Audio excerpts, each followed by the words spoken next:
Piracy సైట్ల నిర్వాహకులపై cyber crime పోలీసులు దృష్టి సారించారు. తాజాగా ఐబొమ్మ నిర్వాహకుల కోసం పలు రాష్ట్రాలలో గాలిస్తున్నారు.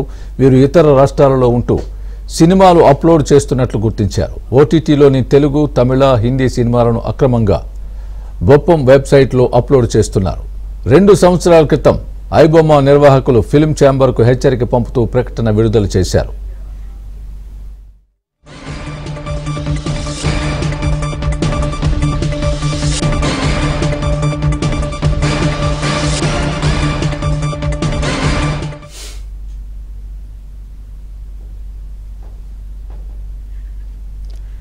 పైరసీ సైట్ల నిర్వాహకులపై సైబర్ క్రైమ్ పోలీసులు దృష్టి పెట్టారు.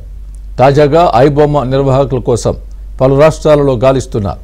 వీరు ఇతర రాష్ట్రాలలో ఉంటూ సినిమాలు అప్లోడ్ చేస్తున్నట్లు గుర్తించారు. ఓటీటీలోని తెలుగు, తమిళ, హిందీ సినిమాలను అక్రమంగా బొప్పం వెబ్సైట్లో అప్లోడ్ చేస్తున్నారు. 2 సంవత్సరాల క్రితం ఐబొమ్మ నిర్వాహకులు ఫిల్మ్ ఛాంబర్కు హెచ్చరిక పంపుతూ ప్రకటన విడుదల చేశారు. ఇదే అంశానికి సంబంధించి పూర్తి అప్డేట్ మా ప్రతినిధి శశిని అడిగి తెలుసుకుందాం. శశి, చెప్పండి, ఏంటి ఐబొమ్మ ఇష్యూ, ఏం జరుగుతోంది? ఐబొమ్మ వార్నింగ్ ఇచ్చినట్టుగా కూడా చూస్తున్నాం. సినీ ఇండస్ట్రీకి పెద్ద సమస్యగా మారినటువంటి పైరసీపై హైదరాబాద్ తెలంగాణ పోలీసులు దృష్టి సారించారు. ఇప్పటికే ఈ పైరసీకి పాల్పడుతున్నటువంటి కొంతమందిని అరెస్ట్ చేసి వారిని రిమాండ్ కూడా తరలించారు.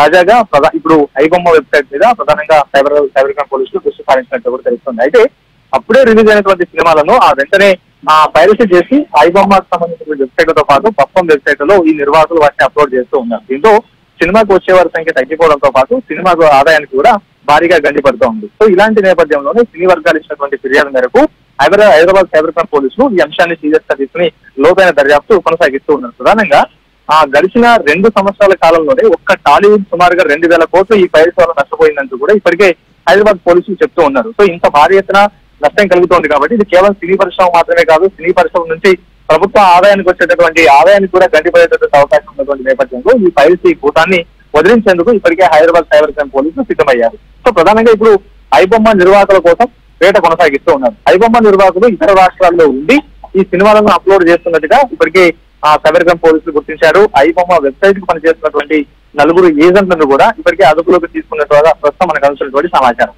అయితే ఈ ఐబొమ్మకు సంబంధించినటువంటి ప్రధాన నిర్వాహకులు ఎక్కడున్నారు, ఎక్కడి నుంచి మొత్తం ఈ నెట్వర్క్ అంతటిని ఆపరేట్ చేస్తున్నారు, వీరంతా కూడా సినిమాలను వెంటనే పైరసీ చేసి వివిధ వెబ్సైట్లలో ఎలా అప్లోడ్ చేస్తారన్న అంశాల గురించి ఇప్పటికే సైబర్ క్రైమ్ పోలీసులు లోతుగా ఫోకస్ చేశారు. సో ఇందులో భాగంగానే ఐబొమ్మ నిర్వాహకులు విదేశాల్లో ఉండొచ్చంటూ కూడా ఒక అనుమానం వ్యక్తం చేస్తూ ఉన్నారు. మరోవైపు కొన్ని లీడ్స్ దొరకడంతో ఐబొమ్మకు సంబంధించిన నిర్వాహకుల కోసం ఇతర రాష్ట్రాల్లో కూడా పోలీసులు గాలించినటువంటి సందర్భం కూడా కనిపిస్తోంది. అయితే కేవలం సినిమా థియేటర్ లో రిలీజ్ అయినటువంటి సినిమాలను మాత్రమే వీరు పైరసీ చేయడం లేదు, ఓటీటీ ప్లాట్ఫామ్ లో ఉండేటటువంటి సినిమాలను కూడా వాటిని కూడా వెబ్ సిరీస్ కూడా పైరసీ చేస్తున్నటువంటి సందర్భాలు ఉన్నాయి. ప్రధానంగా ఇటు ఓటీటీలో రిలీజ్ అయ్యేటటువంటి సినిమాలు కావచ్చు, వెబ్ సిరీస్ కావచ్చు, వీటిని పైరసీ చేసేటటువంటి అవకాశం ఉండదు. కానీ ఈ ఐబొమ్మకు సంబంధించిన నిర్వాహకులు వాటిని కూడా పైరసీ చేసి ప్రజెంట్ ఇప్పుడు వెబ్సైట్ లో అప్లోడ్ చేస్తున్నటువంటి సందర్భం కనిపిస్తూ ఉంది.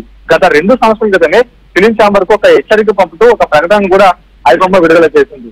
సో ఇదే నేపథ్యంలో తాజాగా ఒక తమిళ రాకర్స్ తో పాటు తమిళకు సంబంధించినటువంటి కొన్ని వెబ్సైట్లలో ఏవైతే పైరసీ సినిమాలు అప్లోడ్ చేస్తూ ఉన్నారో ఆ అప్లోడ్ చేసేటటువంటి వ్యక్తులను కూడా ఇటు హైదరాబాద్ సైబర్ క్రైమ్ పోలీసులు అరెస్ట్ చేసినప్పుడు వారిని రిమాండ్ చేసిన తర్వాత 2 రోజుల క్రితం ఈ కేసుకు సంబంధించిన అంశాల గురించి సిపి మాట్లాడుతూ కొన్ని కీలకమైనటువంటి అంశాలను కూడా ప్రస్తావించారు. తమను పట్టుకోలేమంటూ కూడా ప్రజెంట్ ఐబొమ్మకు సంబంధించిన నిర్వాహకులు హెచ్చరికలు పంపుతున్నట్టుగా సివి ఆనంద్ అంటే ప్రస్తుతం మొన్న దాకా సిపిగా ఉన్నారు. సో ఆయన ఈ విషయాన్ని ప్రస్తావించారు.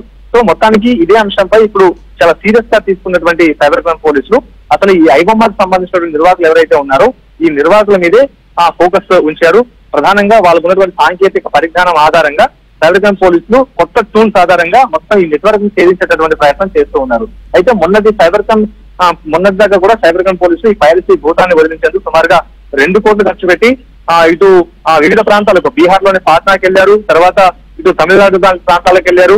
సో అక్కడికి వెళ్ళి కూడా నిందితులను అరెస్ట్ చేసి తీసుకుని వచ్చారు. సో ఈ పైరసీ భూతాన్ని వదిలించేందుకు ప్రధానంగా కొన్ని అత్యాధునిక టూల్స్ ను కూడా వినియోగిస్తూ ఉన్నారు. సో ఇదే నేపథ్యంలో ఐబొమ్మకు సంబంధించినటువంటి అంశం మీద కూడా దృష్టి పెట్టాం కాబట్టి అతి త్వరలోనే ఐబొమ్మ నిర్వాహకులను కూడా అదుపులోకి తీసుకుని ఈ సినిమాకి సంబంధించినటువంటి ఈ పైరసీ అంశంలో వారికి ఉపశమనం కలిగించేలా చర్యలు తీసుకుంటామంటూ కూడా ప్రధానంగా హైదరాబాద్ పోలీసులు చెప్తూ ఉన్నారు.